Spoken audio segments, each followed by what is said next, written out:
Last call. Last call. Last call. Last call. Last call. Last call.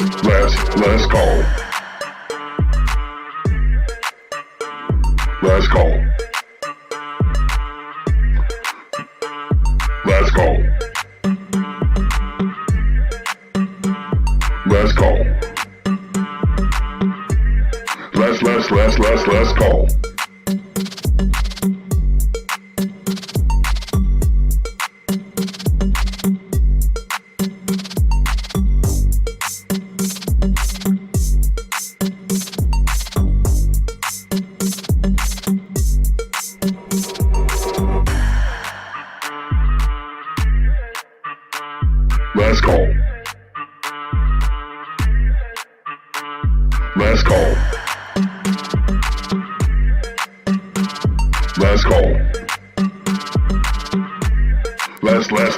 Last call. Hello, and welcome back to another episode of Last Call with Lauren Hubbard and Brent. How are you doing this week? I have to admit, I am exhausted. I don't know why. It's been kind of a weird week. And there's a football game on, which I'm glancing over my shoulder to make sure the Niners are still ahead. And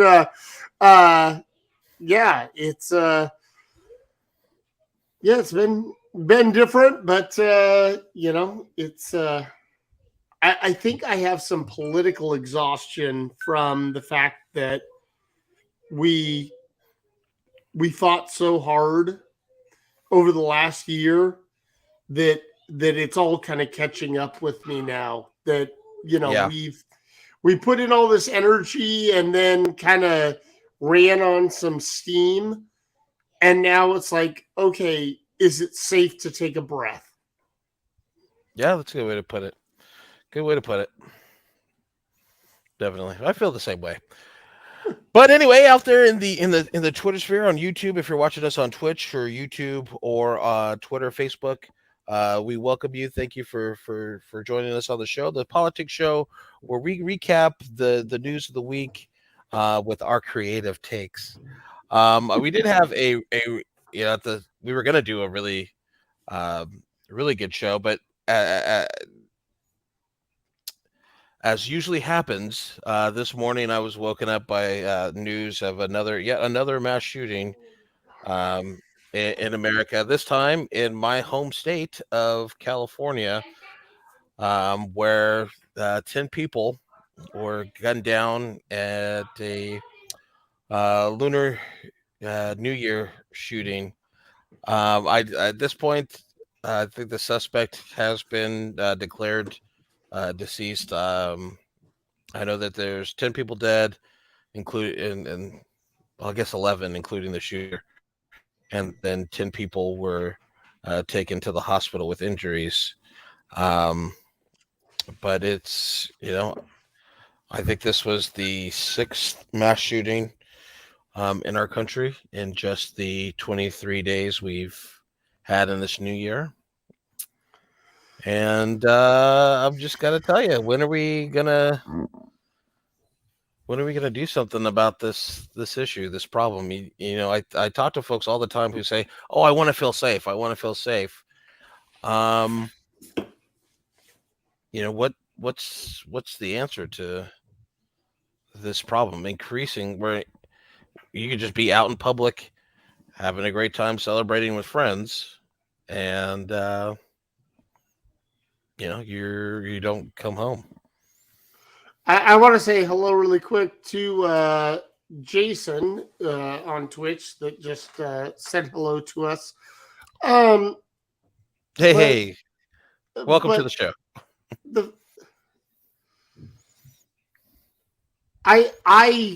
I look up to, I revere Shannon Watts, the head of Moms Demand. And I saw her post, unfortunately not today, it was a week or so ago, where she was talking about we we cannot talk about it. It had to do with the horrendous situation in Utah where the father killed his wife, 5 children, and a mother-in-law. And they kept calling it a murder-suicide. And we need to stop talking about it. It's just a mass murder. We can't talk about it and add the /suicide. It's not. It's just a mass murder. And that appears to be what happened today. I when I woke up this morning, checked my phone, it was just so draining. Like I just didn't even want to get out of bed because it's like every day. Like yeah, we want to feel safe. We want to do these things. But thoughts and prayers, let's go about everything the same as it's been. It's just draining to me where, like it just. Right. And Why? Why? I think that like human beings, we should have empathy. Right. And so if, the thought of being in that room with people that are, dropping all around you is unfathomable. The idea or thought that, of kids in our schools, who are going through the same thing with their friends and teachers. I just, I think it was after Uvalde. I just thought my thought was if we're okay with children living in abject fear that they will, be gunned down in their schools, and we don't do anything about it. I don't think there's anything. We've just made that okay, and I don't think there's nothing that we're gonna do about it. Yeah, okay, wait. You just said okay, we just made it okay, and that made me think of something totally opposite. It's okay to not be okay when it comes to mental health, but at the same time, what's going on and is destroying so many people's mental health is not okay. That my kids shouldn't need to know what an AR-15 is. My kids shouldn't know that there's an advertisement for a JR-15. It shouldn't be a meme of an M1 Grand rifle. Oh, the libtards are okay with this one with the Woodstock, but we're not okay with an like it's just it's literally beyond the pale. It's gotten so far, and I don't know when kids being able to play, to fall in the dirt, to go down the slide became where we want that to happen every day, became a political, they want your guns. I don't get it. I want my kids to trip, fall, skin their knees, run, chase their friends, things that I did, and I want them to do it better than I did or you did. But at the same time, I want them to learn from their mistakes. I don't want to set them up to make a mistake. But like, how did it become that we just have to accept this bullshit of, oh, today there was another shooting. Oh, yeah, I totally get that you and your friends want to do this and that. Here's the plan for if a mass shooting happens. Like I Yeah. don't get it. Yeah. It truly aggravates me. And I don't want to be aggravated. I just want my kids to be able to wake up, do their day, come home, go to bed. Yeah. Yeah. Well, let's talk about a funnier topic that I It's a Jeep ad, so I can't lighten the mood with the Niners won. oh, they did. Oh, They they did. did? Okay. 19 to Niners 12. won. 19 to 12. Okay. So let me pivot from that sad story to this increasingly hilarious story about Okay. George Santos, who has now, Oh, yeah. after all the stuff that we've seen from him over the last several weeks, a photo surfaced of that was alleged to be him in drag, and now he has apparently confirmed that. So, do you think that he was just kind of this plant who said, "Hey, you know what? It's really easy to be a conservative. All I just have to do is say this and this and this, and hey, yeah, go Trump." And now I could get elected because it's Okay. like Okay. everything he said is untrue. I watched Politically Correct with Bill Maher back when it was on ABC. I've watched Real Time. I have lost all caring about Bill Maher, in the last couple of years. Then last night, I see a clip, and I'm like, it's totally true.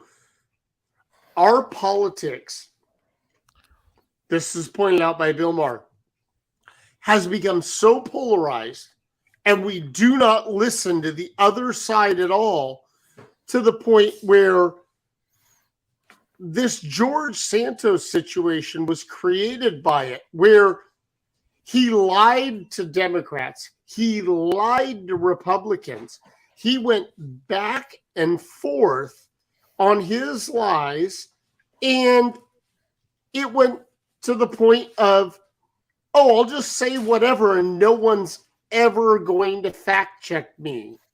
Because, Bill Maher points it out. He became the person of color, gay person that Democrats would elect. He was anti any sort of immigration. Trump won in 2020, election denier. And I can't remember the other point. And he's like, and no one ever fact checked him on any of it. It was Yeah. like, okay, so Are we he sure his had, name is George Santos? yeah, but I don't know that his name's George Santos. I don't know that his age is what he says it is. I don't know that he's a citizen. I don't remember if it was you I was talking to on the phone earlier this week, or somebody else, but it's like the birther BS that Trump created against Obama was total garbage. Yeah. But you and I have both run for Congress, and I would happily upload a scan of my birth certificate to say, hey, it says I'm Brent Henrich. Mine says I was born in Portland, Oregon, and it says I was born on April 21st of 79. If I scanned that, it would say, hey, Brent Henrich is a citizen. He's over 25 years old. He meets Go the criteria. forth. He hit the two low bars. And so therefore, like, I don't think I should be able to say, Lourin, are you allowed to run for this office? But if there is a criteria, I think maybe Somebody you should should have be to checking, show it. Yeah. beforehand to not be. I went to fec.gov. I created a campaign. I put in an F2. And what do you know? I'm running and no one ever checks it. Yeah. So, yeah. So Yeah. that's. I, This I, Santos thing is just a shit show. I like Tattoo Lover. I watch Bill Maher still. I can watch it for the interviews and the some of the comedy stuff is pretty good. But I say he's got some good takes and he's got some terrible takes, He's and both that's sides' shit to the yeah, and point that's where but he will destroy the Democrat side only while brushing the top level hypocrisy from the Republican side. And I know he has to do it. I know, but I can only take him at this point when it's being widely shared by people that, I know I agree. Like, oh, I need to see this. I yeah, I watch SNL. I watch these other shows where it's like, okay, and they'll jab at our side when we deserve it. That's fine. I I no longer have my DVR set for Bill Maher. I still have yeah. I haven't. HBO. I still have HBO Max. I can watch anything that I need to, but I do not make it a point to sit down and watch it live because it just turns into a thing where it's like, why do I want to watch us punch ourselves? Why do I want to watch somebody that gave $1 million to Barack Obama punch Democrats? Yeah, I think the last time I watched was I actually think it was summer. Amy Klobuchar was on. Okay. It was way before the election, but yeah, you know, Bill Maher.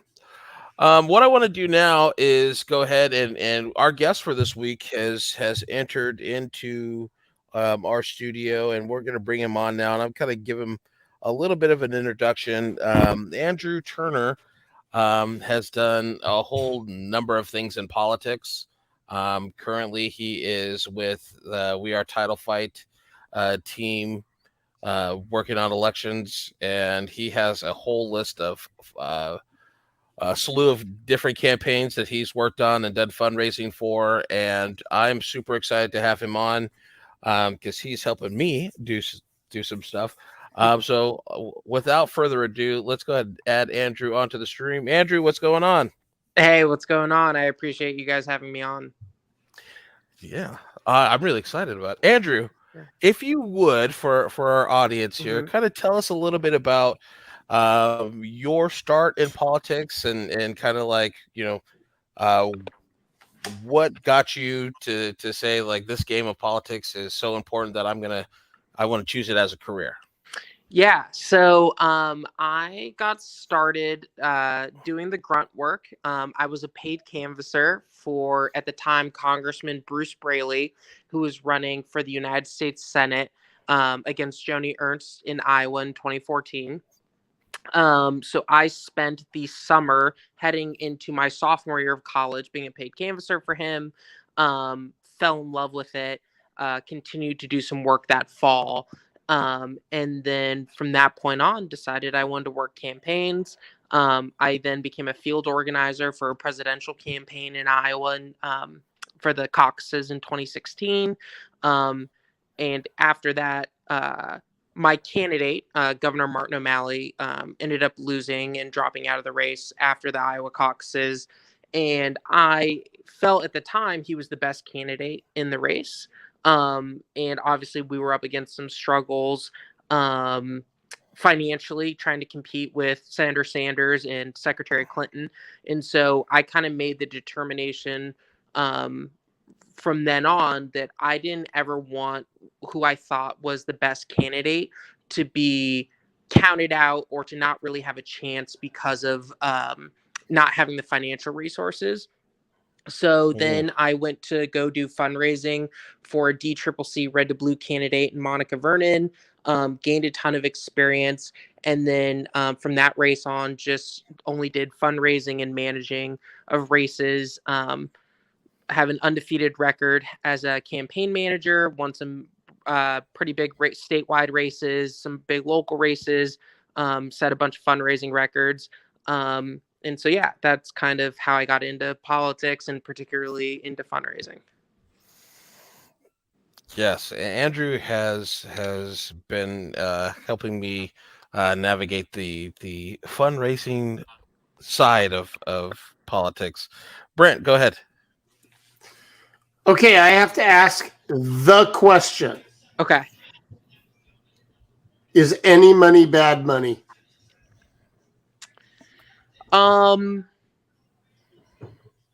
So I don't think any money is bad money, because the second I can't.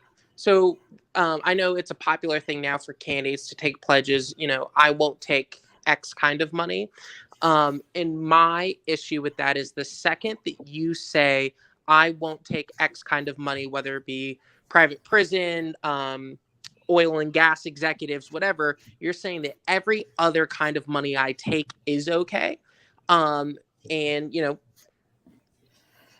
folks who have the kind of money to make $1,000, $5,000, $10,000 contributions, at some point it's all kind of interlocked, right? So, so I supported Senator Cory Booker for president in 2020, and when he started off making the pledge, "Hey, I'm not going to take pharma exec money in this race," I was a little disappointed, because, like, well, pharmaceutical companies employ a lot of people in your state. There are certainly good Democrats who have jobs at pharmaceutical companies who want to be able to donate to you. Also, there's Wall Street executives who you're going to take their money, but they invest in those same pharmaceutical companies. Why is it that the money they made off investing in the pharmaceutical company is different than the pharma exec who's just drawing a salary? So I've always said, I've always told candidates, if you truly believe that no contribution you take is going to change your morals, your positions, and why you got into public service, then you should take everyone's money. And if a pharma executive is going to cut you a check, and you that can go the next day and vote, for insulin caps and things that you believe in, good progressive policies, then absolutely take their money. So that's kind of where I stand on that. Thank you for showing up today, Andrew. You have proven my point. We are done with you, because I am going to get Lourin on this train somehow, some way, because over the last year, I've got him closer, but not fully there yet. But jump back for the most part. Little bit.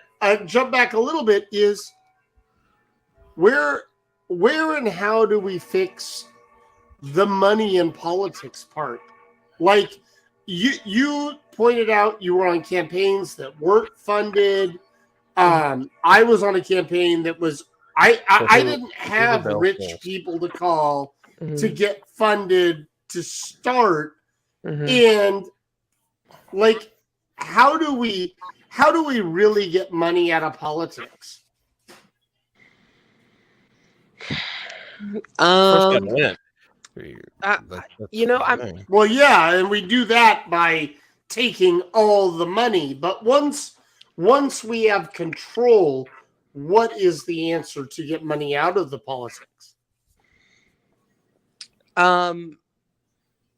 So this is probably not going to be the most popular answer, but I don't know that you can take money out of politics at this point. And I think there are some great public servants who are running for office right now who they talk about that being a priority for them, and something they want to focus in on.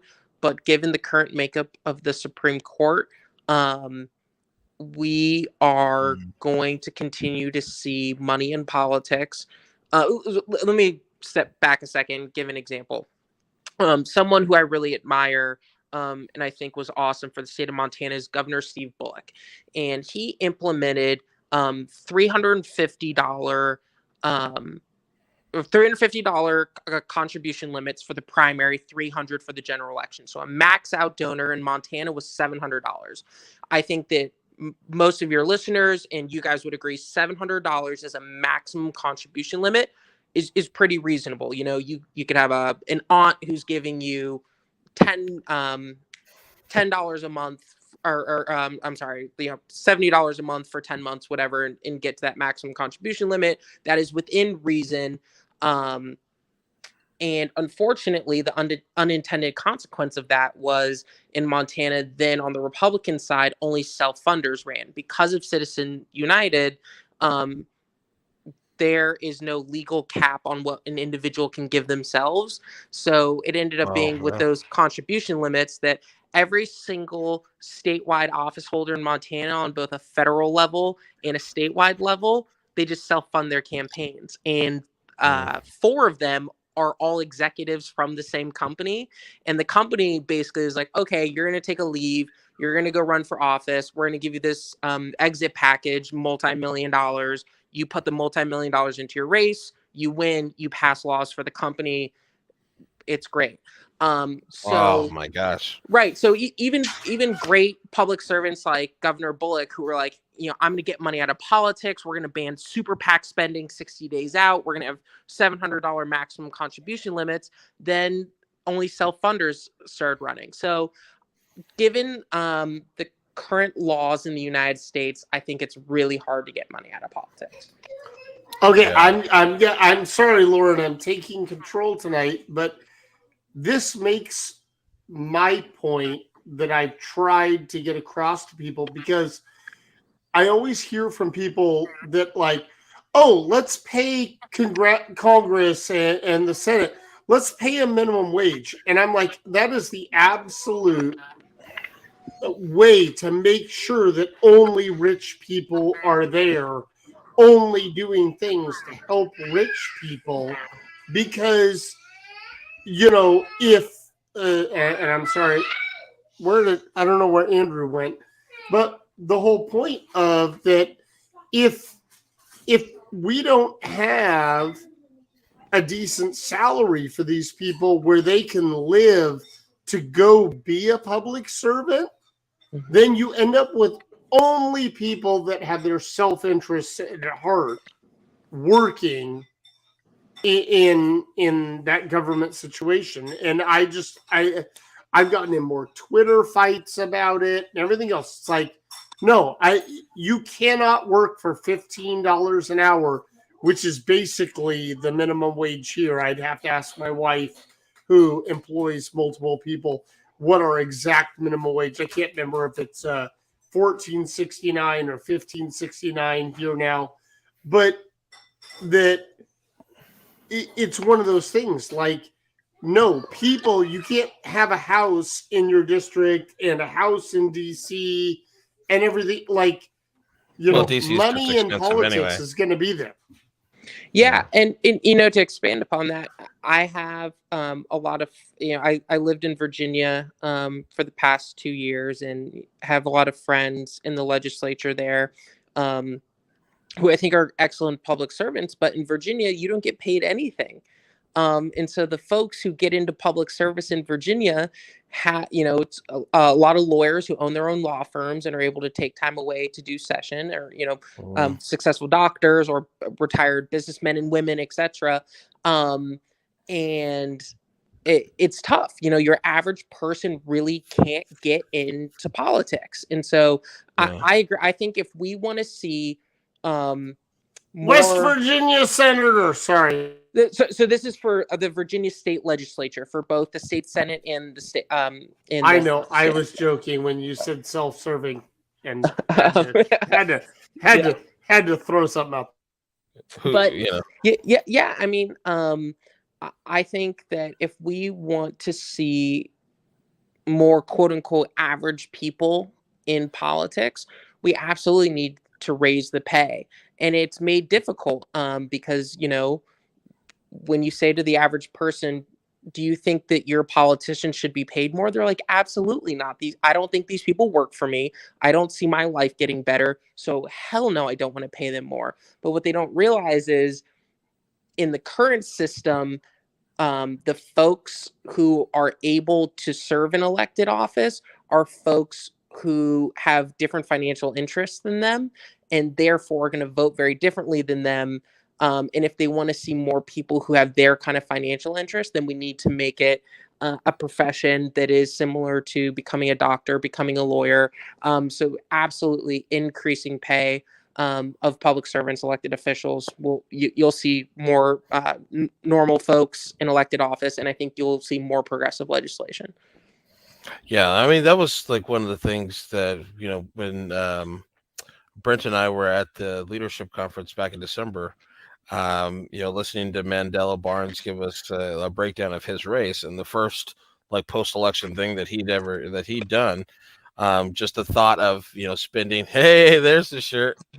The thought of spending $100 million plus for a seat that pays 200,000 a year is like astronomical. But Andrew, I want to thank you for joining us today, and there's a couple of news stories that I wanted to get to and kind of get into the politics of what's going on in the country. With the first thing I want to talk about was what's happening with these committees and the houses now. Kevin McCarthy, we have the speaker. He's now set his committee ships in sale. He's added people like Lauren Boebert and Marjorie Taylor Greene to the House Oversight Committee, which is kind of funny when you realize that like a person like Marjorie Taylor Greene, I just she's a conspiracy theorist. What oversight is she going to provide? And on top of that, the opposite of not seating members of the opposite party of Democrats who he has a disagreement with in committees or on committees. So like Adam Schiff not getting Ilhan Omar not getting a seat on the committee. Yeah. And, what's your take on what's going on in the House with those things? Yeah. So I'll just clarify really quickly. It sounds like after Leader Jeffries and Speaker McCarthy made their deal about committees today, there won't be any Democrats who aren't given committee assignments. There will just be certain Democrats who aren't allowed on committees that they had previously served. So you mentioned Representative Omar, Representative Schiff. They will be moved on to different committees. So Kevin McCarthy already backed down. Yeah. So does that actually, what does that actually do? I mean, well, you're not going to be on foreign relations anymore, Ilhan Omar, but you're gonna what does that do for McCarthy? So it's a win. So there's a large segment of folks who don't want Representative Omar on foreign relations due to racism. So there's some comments she has made in the past that some have viewed as anti-Semitic, anti-Israel. Foreign relations is a very powerful committee when it comes to U.S. appropriation of funds and resources to the nation of Israel. So there is certainly a collective of folks who don't want someone who is perceived by a lot of folks to be anti-Israel having a say in the decisions about resources going to Israel. And that's on both the Democratic and the Republican side, which is why Leader Jeffries was he would not have made that decision if he were speaker, but he's also not going to Mm. fight that decision because there are folks within the Democratic Party who feel the same way. Um, Okay. and in exchange, Democrats were able to beef up on some committees that Republicans didn't really care about. So they did the allocation of how many Republicans, how many Democrats will be on certain committees. And so there was some trading that went on, and it's like, well, we'll let the Representative Omar thing slide, but I want two more representatives on X committee. You're going to give me that. And I think, to your average citizen, it may seem like these people absolutely hate each other. By all accounts, Speaker McCarthy and Leader Jeffries have a really good working relationship. So they're able to kind of hash out these deals and work in good faith with each other on building this. Um, and to go to your point about Marjorie Taylor Greene and Representative Boebert, I mean, McCarthy is in a really tough spot. He was promising donors and other folks he was going to win 250 seats. They were going to have 250 seats, 260 seats, and now he has a slimmer majority than Republicans have ever had in the U.S. House of Representatives. So he is beholden to Matt Gaetz, Marjorie Taylor Greene, Lauren Boebert on any single issue. If he doesn't do what they want, they can call for a vote to oust him as speaker, and they have the votes to Which do it. is which is just outrageous and crazy. But so like my big thing is like Marjorie Taylor Greene is now, in addition to being on a House oversight, is also on Homeland Security. This is the lady who like very brazenly doesn't believe 9/11 actually happened or that it was an inside Yeah, job. but that was 2018, Marjorie Taylor Greene. She's grown and learned since then. I don't care. That's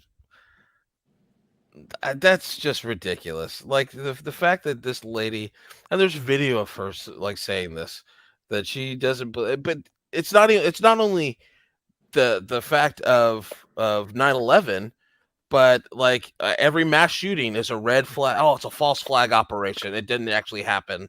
Or even like COVID-19. That's a hoax. So like things that very much affect the security of the homeland, she doesn't believe in. Yeah, I think it's just all of this is a testament to the lack of leadership and lack of respect for Speaker McCarthy. When you look at the way Speaker Pelosi operated, she had a 4-vote majority and she passed every single piece of Democratic legislation through that House. She had her most conservative members from Kurt Schrader, Josh Gottheimer, Abigail Spanberger voting lockstep with Jamal Bowman, Alexandra Ocasio Cortez, Rashida Tlaib. Every single piece Yeah. of legislation that Democrats wanted passed and passed through the House, and people respected Pelosi, and she got things done. And I think this is just another sign. Like no one, there was a reporter that asked Speaker Pelosi, "Is it better to be feared or to be loved?" And she said, "I want to be both, but I'd rather be feared if I can only pick one." McCarthy isn't feared or loved. The base thinks that he's a joke and that he's Yeah. a rhino, whatever, because that is like at his core who he is. Um, and no one respects him because he has never held true to his core values. He's after the insurrection, he had an honest moment where he was like, Donald Trump caused this. Donald Trump is responsible. And then 2 days later flies down to Mar-a-Lago and is like, well, if I want to be speaker, I got to make up with him. Yeah. So no one respects the guy. No one loves him. No one fears him.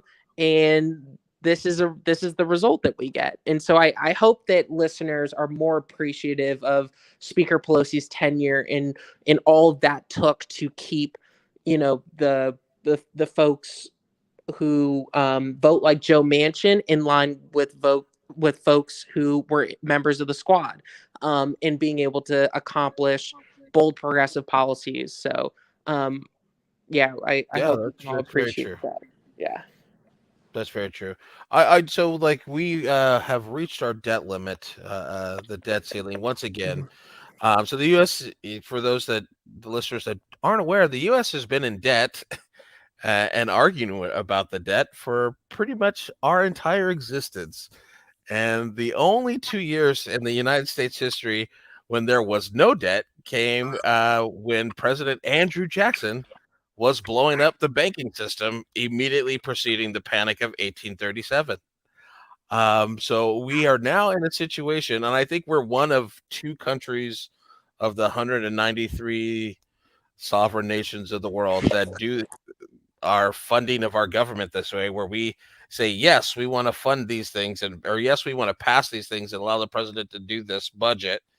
And then afterwards, after we've already said, yeah, you can do this, then after the fact say, okay, yes, you can also pay for it, which is I want to say I heard something the other day that was the debt ceiling was created in like 19, and I'm going to get the year wrong, but it was like 1918, but it was in World War I when everything was going. They were like, oh, okay, yeah, Mr. President, you can spend the money, you can send the troops, you can do all this, but we want this back door to be able to say whatever next year to be able to shut it off. And that's how we ended up in this ridiculous cycle where the debt ceiling is a thing. Prior to that, it didn't exist. The government was like, oh, we're going to do this. Okay, we'll pay our bill. And now we have this thing where, oh, you can totally say we're going to do that. And then, oh, wait, you guys can lose in 2 years. And we're not going to pay the bill. And we're going to hold the literal world economy hostage over it. It doesn't make sense. So, I wanted to open the door to Andrew to talk about this brinksmanship that we're seeing now, and what you think what's the next steps for this? So we're the United States is never going to default. It's why foreign countries, it's why U.S. hedge funds, everyone feels comfortable buying bonds, is because they know we're not going to default. One thing that I think is interesting from a political perspective with this is Republicans have threatened, well, we need to make cuts to Social Security and Medicare and Medicaid if you want us to raise the debt limit. And that's our win that we're going to bring back. And their party's standard bearer, Donald Trump, who knows their voters better than anyone, was like, no, you're not. He said, absolutely no Republican will make cuts to Social Security, Medicare, Medicaid. And it's just interesting because the traditional, the party of Ronald Reagan, the party of Mitt Romney, is we absolutely want to make cuts to what they call entitlements. And Donald Trump understands their new voter and their new base better than anyone. And he understands that the people who vote for him are living off if you cut their Social Security, that is what they are living off. They are living on Medicare, Medicaid. Those are his people. And so it's interesting that he seems to be the only one who has a grasp and a pulse on where their base actually is. And so for him to come out publicly and contradict Speaker McCarthy and Leader McConnell and say, absolutely not, you're not going to make those cuts, I think creates a very interesting setup moving forward. Do you think that base would hold Republicans accountable if they did make those cuts? I feel like we go through the situation with like healthcare back in 2017, where like they were very much going to not repeal and replace like they were saying the whole time, but just literally repeal and take away people's healthcare, and with no replacement plan, knowing they probably didn't have the votes to get any replacement plan, or there was no thought of what would replace it. And so people, no one felt consequences because it didn't pass. Had it passed, and folks had started to feel the real world impacts of that, I think you then would have seen primaries happen and people running as populist MAGA um, Republicans challenging sitting U.S. senators who voted to repeal. Because it didn't happen, no one really faced consequences. So this won't happen. But if we were to make cuts to Social Security, Medicare, Medicaid in order to, in their minds, pay for raising the debt ceiling, then absolutely folks would face primaries backed by Donald. Okay, wait. I'm jumping in here. I'm jumping in because I would hope so. you just semi praised Trump in all of that. What is to stop him now? Because he only has one more shot at all this.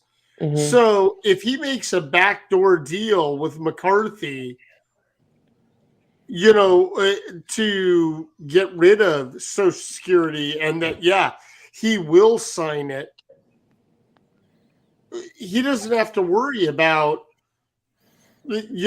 being popular to get elected again. And I don't remember the amendment, but somebody here will correct me. But like he can't run again.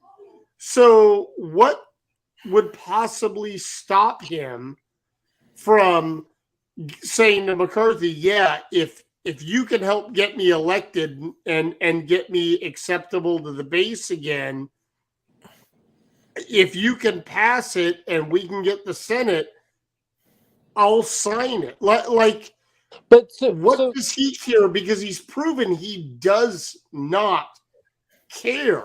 I don't think he'll run on it. I don't think it'll be Trump for 2020. Let's get rid of Social Security. I'm just saying, but what in the world if he can get the base back again, which I believe he's lost enough of that he can guarantee a Democrat to win, whether that's Biden, whether that's anyone. But what stops him?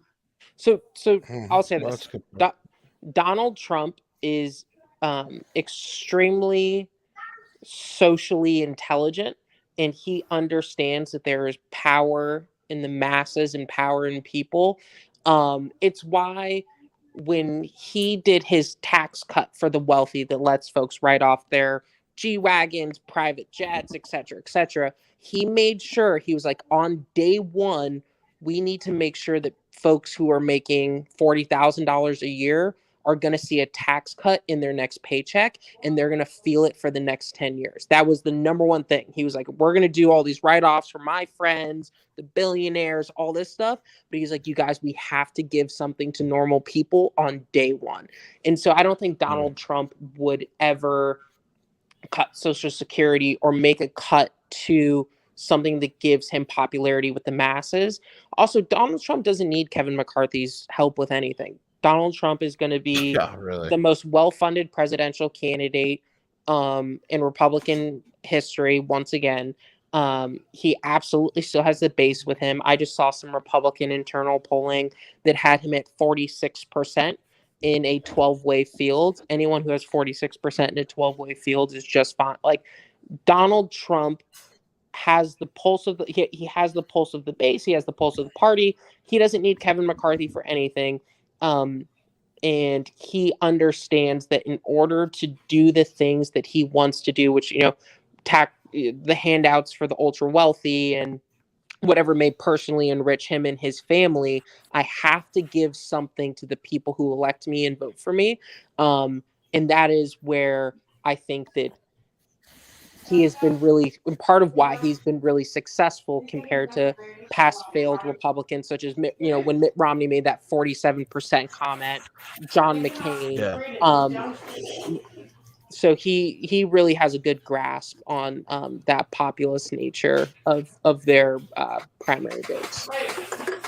Yeah, and I get to thinking about like someone like who I saw today doing an interview. I think it was on Meet the Press with Joe Manchin and this whole Manchin Romney team up about making changes to entitlement programs, and just like forgive. Like, I feel like we're very disingenuous when we have the conversation, even in like on liberal like news stations like MSNBC, because Social Security is it does not add to the federal deficit, Mm-hmm. and so it's like that.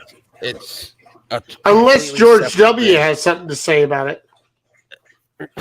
Well, that's like a completely separate thing. Like we can, like if we're serious about if all these folks like are serious about, hey, we need to fix this, to make changes to this program to fix it in order for it to be around for beyond 2035.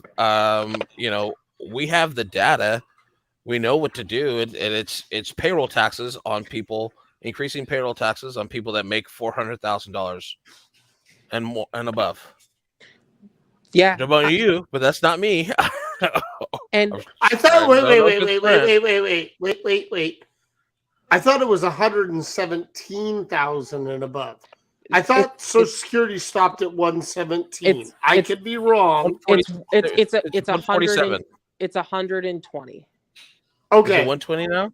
Okay. 120. okay. I just wanted to correct the record for that. But it's Yeah. it's only on at those that make 400,000 and 120. above. Fuck, we would hit a lot of people just getting to 400. Yeah. So Well, I'm just saying, like right now, it's like it's capped at 120, right? Like that's the cap. Yes. Yeah. You don't pay $1 after 120.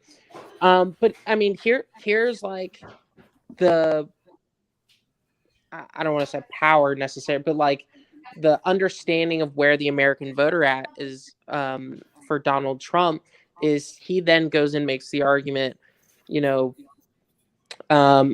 Romney and these rhinos in Washington, these elites, whatever, want to cut your Social Security, they want to cut your Medicare, Medicaid, but they just shipped $70 billion to Ukraine. Do you think Ukraine should have $70 billion, or do you think you should keep getting your Social Security check?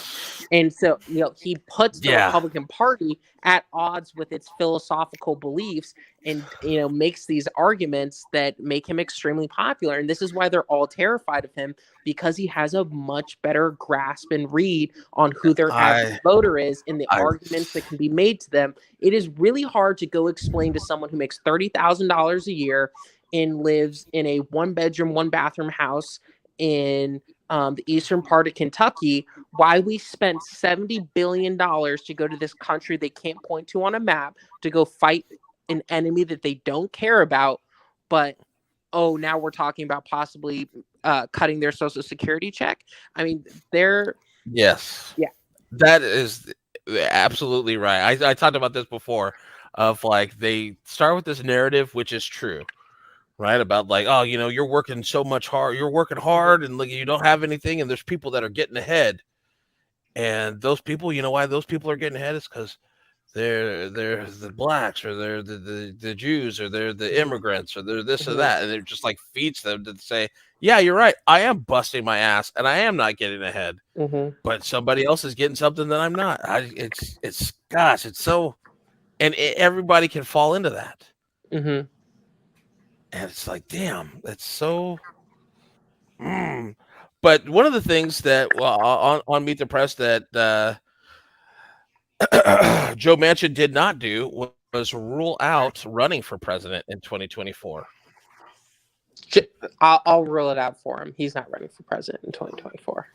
I'll rule it out for him. I want to watch him try and fail. He also did not say what party he was going to run for. He also did not say what party he was going to run for in 2024 if he's doing a re-election. He's not running for president in 2024, and he is not running as a Democrat. He would never run as a Republican.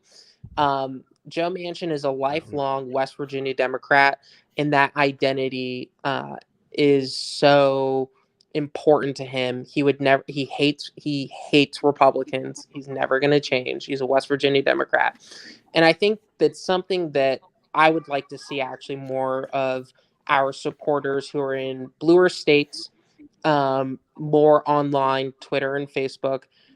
We should be appreciative of Joe Manchin. Do you agree with him on everything? Absolutely not. But without Joe Manchin, we don't have a majority in the Senate, and we don't get the Biden agenda passed, which a vast majority of our party thought that the things that Joe Biden signed into law were great for this country and great for working people. And I think that when you look ahead to the Senate map in 2024, Democrats are going to have to get okay with us having some centrists in the party. There is no pathway to Democrats having a majority in the Senate without centrist Democrats, whether that be Okay, whoa. Stop for a second. Mm-hmm. But why do we, okay, having centrists is okay. But when you have the slim majority and only like Joe Manchin and Kirsten Sinema became the only voice that mattered. Like you had to appease these two people for the last 2 years to get anything. Like it was the House was united, the Senate was united, the White House was ready to sign, but this person wasn't going to go along with it unless whatever. Oh, you want to give people money while we're telling them to stay home? I think they're going to spend it on drugs and other things.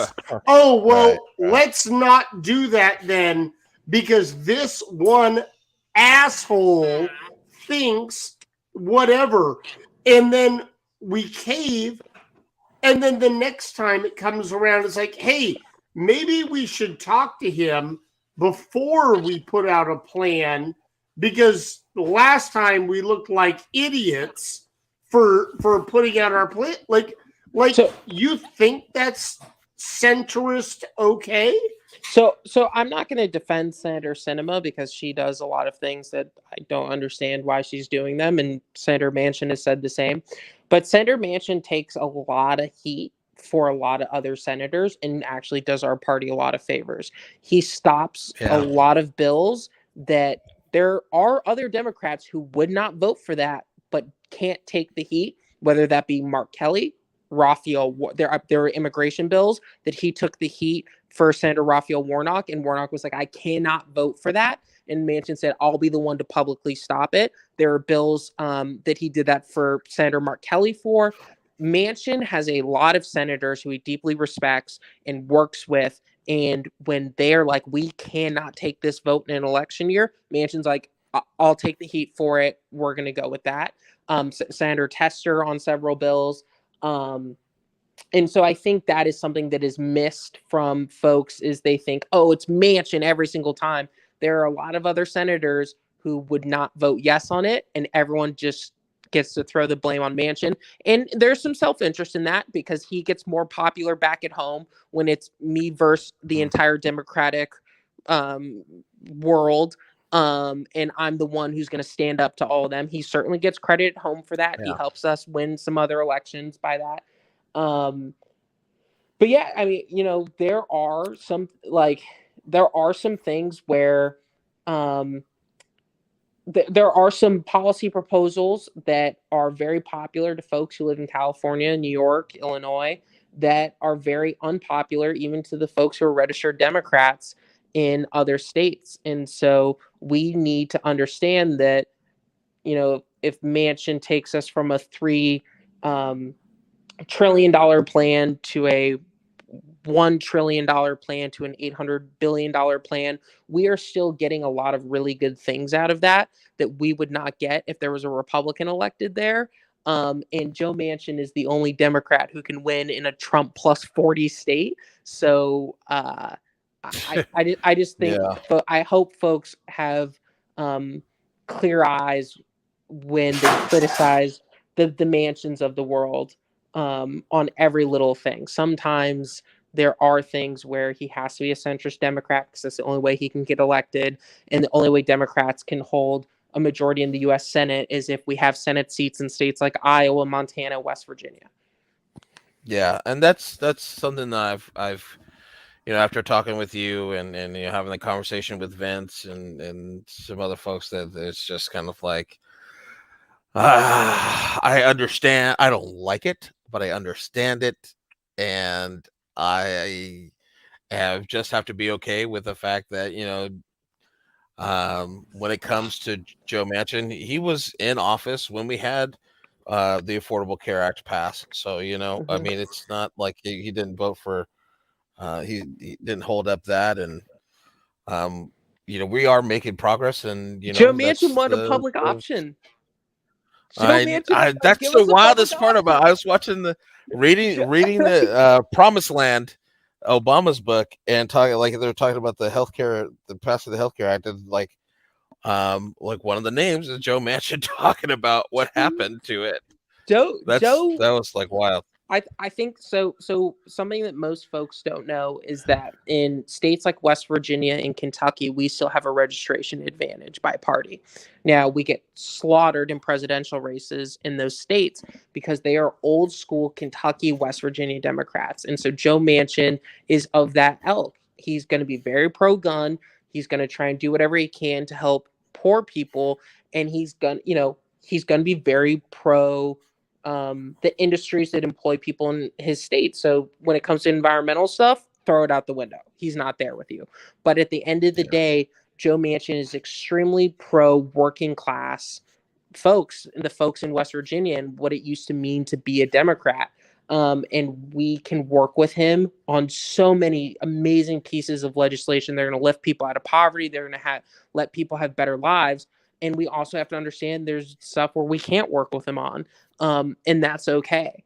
Um, Yeah, I really wish he would change his mind about the child tax credit, but that's neither here nor there. But mhm. so the last thing I want to talk to you about while we have you before I let you go was this notion of 2024 with these now we're uncovering all these uh, documents at the Biden's house. Do you think that may have some sway on whether or not Joe runs for reelection in 2024? And if it does, it seems like West Moore is now the new Democratic darling. What is your take on both those news stories coming out this week? Yeah. So I think the document thing. I hate the false equivalencies between that and Donald Trump specifically misleading the FBI and hiding documents down at Mar-a-Lago. Right, Um, not the same thing at all. not the same thing at all. Is it disappointing? Is it frustrating? Is it annoying? Sure. Do I Yeah. think it's going to weigh in on Biden's decision? No. I think it's more of a beltway story, and reporters love it, and they find it so intriguing. I don't think any average voter cares. I think if you were to poll any American Republican or Democrat on this, they would say, "Yep, I think all politicians have some secret documents in their house." So I Right. don't think it's going to weigh on his decision. Um, in regards to Governor Moore, he's awesome. Um, I we have some close mutual friends. Um, I think it'll be really interesting to see what he does as governor of Maryland. I think he's already taken a really interesting approach where most governors they kind of line their cabinets with people who've spent their career in politics, and Wes has taken a different approach where he's lined his cabinet with people who've spent their career in the nonprofit world. His chief of Mm. staff um, comes from the nonprofit world as well, and I think it's really interesting to kind of see the approach that he's going to take to governing. He also, I think, is taking a perspective on governance that hasn't really been seen before. I think there's the traditional, um, Republicans are with business and Democrats are with labor. And Wes comes from such a unique background, having worked in the financial service industry, worked for Citibank, worked for JP Morgan Right. Chase, but then also spent time in the military, and then having spent time as the head of the largest poverty nonprofit in the country in Robin Hood, and spent the past, I think maybe it's 8 years he was CEO of Robin Hood and lifting folks out of poverty. So I think he's approaching it from a perspective that hasn't really been seen before. So I'm really, really interested to see what he does in his first 4 years as governor. I think if anyone is thinking, well, if Biden doesn't run, could we run Wes Moore? I think that's completely out of the question. I think the folks who are excited about Wes Moore should be looking towards 2028, not 2024. All right. Andrew, thanks for coming on and sharing your wisdom with us. We appreciate it. If you guys are want to hear more of Andrew's, I call them Andrew's hot takes. Tell us, you have a social media, Andrew, where people can find you? Yeah. If you go to my Twitter, it's Hawkeye_Drew, DREW. Yeah. It's where you can find me on Twitter. Otherwise, someone can always email you a question or a response to an opinion I had, and I'd be happy to get back to that person. So. And then if you ever are looking for any campaign help, like Andrew said, he's done everything from started out as a lower level canvasser up to actually running the show as campaign manager, and has worked on some big campaigns, and he is all around great strategic mind. And so you can find him at We Are Title Fight. And that'll be our show for this evening. 49ers won, even though like my Rams are not in the playoffs. We had a terrible season, but you know what? We won last year. Can't win them all, right? But yeah, I got to rep Cali every day. So go Niners. All right, everybody. Thanks for joining us on the show, and I hope you all have a wonderful, wonderful week. That is going to close the show.